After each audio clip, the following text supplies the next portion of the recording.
Абақты, ғибратты әңгіме. Тілдесуге небәрі 20 минут уақытыңыз бар.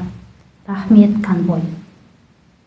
Сөзімнен секеттік көрмесеңіз, бізді оңаша қалдыра тұрсаңыз екен, деп кезекшінің жүзіне бақыл әрекетті күткендей телмірді.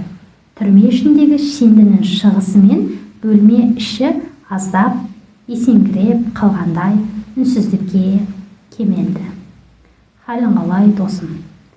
Аллаға шүкір, жақсымын. О, тоба, мынаны қара. Төрт қабырғаға тұншығып отырған жайың мынау, тәңіріңді ұмытпапсың ғой, деді де жымысқы күлкісімен жымиып алды. Мұндай тоқ күлкінің астарына үңіле қоймаған Мансұр елемеген күйі әңгімесін ауыстыруды жөн көрді. Я, бауырым, өз халің қалай? Бүтінбісің, әке-шешең, екі қарындасың қалай? Ех, досым, оларды не сұрайсың? Әйтеуір абақтыда емес қой. Әлденені шырамытсақ та мал табамыз. Бізді мейлің, сенің жағдайың нашар деп естідім. Қиналып жүрген секілдісің, рас па? Әлей, осы тұсыма да разымын. Тумаластарға осылай жеткіз. Сен ойлағандай бостандығымнан арылғам жоқ. Тек алғашында түрме атауынан жасқанғаным болмаса, алайда мұнда келгелі өмірім күрт өзгерді. Өміріңді қайдам, аздап бітімің жақсарыпты. Оныңа таласым жоқ, дегенмен мұндағы өмір тозақ қой, бауырым. Бір-бірімізді алдап қайтеміз. Бастысы мейлінше шыдап бақ. Күн көзін көрер, мезгілің де алыс емес. Аман болсақ бір мәнсін қыларымыз, деп сабырлы үнмен отырған досының қолынан ұстады. Сен де бір пендесің ау, достым. Білместіктен не айтып, не қойып жатқаныңда ұғар емес. Сабыр қыл. Дегеніме мойынсұнсам да, темір тор өмірін арғы тозақпен салыстырғанына көне алмадым. Әуелі Алла барлығымызға шар болсын. Біліп-білмей жасаған, жария істеген күнәларымызды кешірсін деп тілейік. Ой, сен де бір пәтуашы, ғылымси саласың ей. Қамауға түсем деп молда болып кеткенің қалай? Тәк, мұнда бір кәптің бары анық. Әлде түрме әкімшілігі жасырын күйінде террористер әзірлеп жүрме? Деп досын түрткендей болып еді, оқтаулы сөзге шыдас бермей Мансұр сөзін бөлді. Астапыралла, досым, сабыр сақта. Әрбір сөзімізге түптің түбінде жауап береріміз хақ. Күнә қылма. Сенің де мүмкіндігің бар. Неге түсінбейсің? Баста, жығыл, солда қиын ба? Мансұр, осы әңгімені тыңдап жалықтым.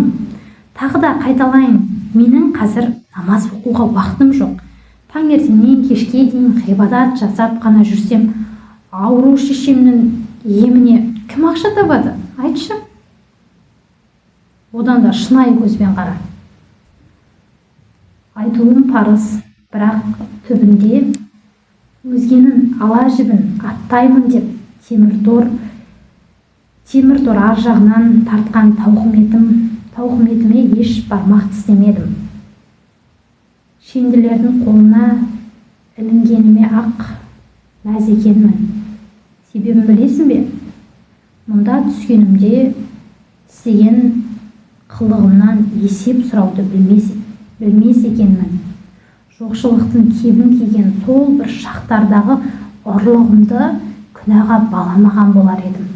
Ал қазірше бәрі басқаша.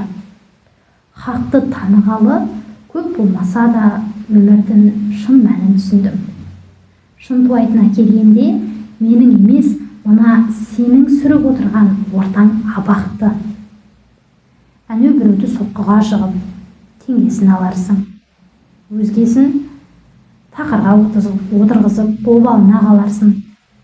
сөйтесінде өмір бойы үрейленіп, әлдекімдерден қашып-ақ жүресің. Тығылып, тыныш өміріңнен үзілерсің. Айтшы қане, қайсысы абақты? Әлбетте, мұнымен абақтыны жақтап, сырттағы өмірді балағат тұтып жатқаным емес. Тек әр нәрсенің байыбына бара білу керек екен. 4 қабырғаға қамалсам да, көрер күнім қараңғы емес, дәл досым. Бәрін ысырып қараш, намаз жәннаттың кілті деген. Ал сен анаңды жақсы көресің бе? Жақсы көресің, солай емес пе? Я, ал анаң хақты таныды деп ойлаймысың? Сәждеге маңдайы тиді ме? Жоқ. Ендеше өзіңді қойшы. Жаның ашымауы мүмкін, ал анаңның құлшылық қылмаса жәннат төріне орын ала алмайтынын біле тұра, қалайша тыным тауып ұйықтай аласың? Мұндай қыпылық оймен қалайша тамағыңнан ас өтеді? Дұға етші. Сырқаттанған анаң үшін мейірімі шексіз жаратушы Аллам міндетті түрде ниетіне орай несібеңді берер, тек күдер үзбе. Нәпақаны ұрлық, қарлықсыз-ақ табуға міндеттісің. Жауап берші. Әрбір тәулікте 1 сәт уақытыңды Құдайыңа арнау соншалықты қиын ба? Неге үндемейсің? Жауап берші қане. Досының сөзі өтті білем. Әли жылап жіберді. 2 қолын кеудесіне қойып тұрып, анашым деп еңіреуден басқа әрекетке дәрмені жете қоймады. Ал төбелеп, төтесінен айтылған сөзіне өзі күрсініп, Мансұр тағы да сөзін жалғады. Солай досым, мен кетейін, уақытым келді. Дегені сол еді, сөзін күтпестен Әли қалуын өтіне берді. Қалшы досым, тағы да сөзіңді естігім келеді. Кетпеші, әлі 10 минут уақытың бар емес пе? Я, кезекшінің алып кетуіне 10 минут бар дегенмен, бесін намазының уақыты таяп қалды. Оны оқымай, жаным жай таппас. Ал біз тағы да жүздесеміз. Келесі келгенімде Қайрат Жолшыбайұлының кітаптарын беріп жіберем. Тек сен айтылған әңгімеден ой түй. Ғибадатыңды бастар уақыт келді. Я, Алла бұйыртса бастауға ниеттімін. Сау боп тұр. Көріскенше бауыр. Конвой.